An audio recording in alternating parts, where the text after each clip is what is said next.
بسم اللہ الرحمن الرحیم۔ 5 اگست 2019 کو جس طرح سے مودی کی فسطائیت کا شکار مودی سرکار نے کشمیر کو اس کا ایک آئینی حق جو تھا اس سے محروم کیا اور اس کی جو ایک آئینی حیثیت تھی اس کو انہوں نے چیلنج کیا اور ایک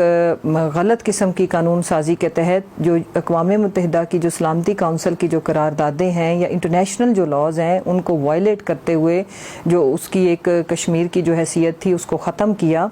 اور اس کو اپنے بھارت کے ساتھ گھناؤنی قسم کی میں تو کہوں گی کہ لیجسلیشن کے تحت ملایا۔ اس کی جتنے شدید الفاظ میں مذمت کی جائے وہ کم ہے۔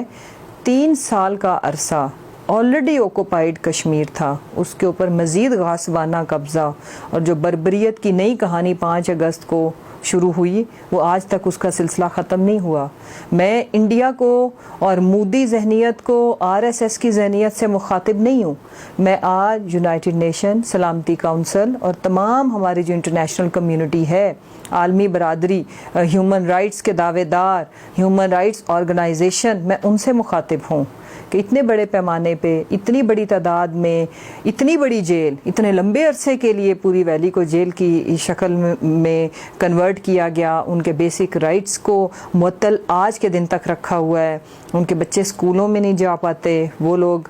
ٹی وی، انٹرنیٹ، ٹیلی فون کی فیسلٹیز ان سے چھین لی گئیں اور پھر ایک نئی بربریت کے تحت جو شہادتیں ہوئیں، جو لوگوں کے اوپر تشدد ہوا، جو عصمت دری ہوئی، چادر اور چار دیواری کا تقدس، تو وہاں پہ تو یہ تصور پہلے ہی نہیں تھا۔ کہنے کا مقصد یہ ہے کہ ہم اپنے کشمیری بہن بھائیوں کے ساتھ کھڑے ہیں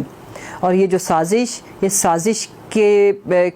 جو بیک گراؤنڈ ہے وہ یہ ہے کہ جو یہاں کی مسلم اکثریت ہے اس کو اقلیت میں بدلا جائے، باہر سے انڈیا کے مختلف جو مذاہب کے لوگ ہیں ان کو آباد کیا جائے اور ان کی تعداد بڑھا کے اور ان کو مینورٹی قرار دے کے، تو اس کے اوپر یہ جو ایک شب خون مارا گیا اور یہ پوری دنیا کے جتنے بھی ادارے ہیں، سب سے بڑا ادارہ جو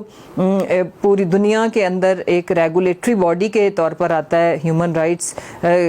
کی، وہ ہے یونائٹڈ نیشن اور سلامتی کونسل، یونائٹڈ نیشن کا سلامتی کونسل۔ تو میں ان سے یہ اپیل کرتی ہوں کہ کیا کسی کو نظر نہیں آ رہا کہ انڈیا نے کس طرح سے اتنے 72 سال ہو گئے وہ قبضہ کر کے بیٹھا اور پھر 5 اگست کو انہوں نے اپنی تمام حدیں پار کی،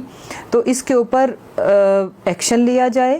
اور انڈیا کو انٹرنیشنل پلیٹ فارم کے اوپر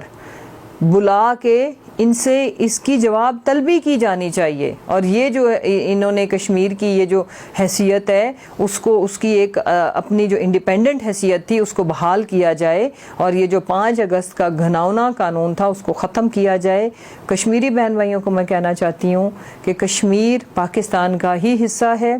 انشاءاللہ وہ بن کے رہے گا پاکستان، اور آپ ہماری شارگ ہیں۔ ہمیں جو دکھ اور تکلیفیں آپ لوگ سہ رہے ہیں ہمیں اس کا بڑے اچھے سے اندازہ ہے اور انشاءاللہ ایک دن آئے گا کہ کشمیریوں کو ان کا بنیادی رائٹ ضرور ملے گا انشاءاللہ۔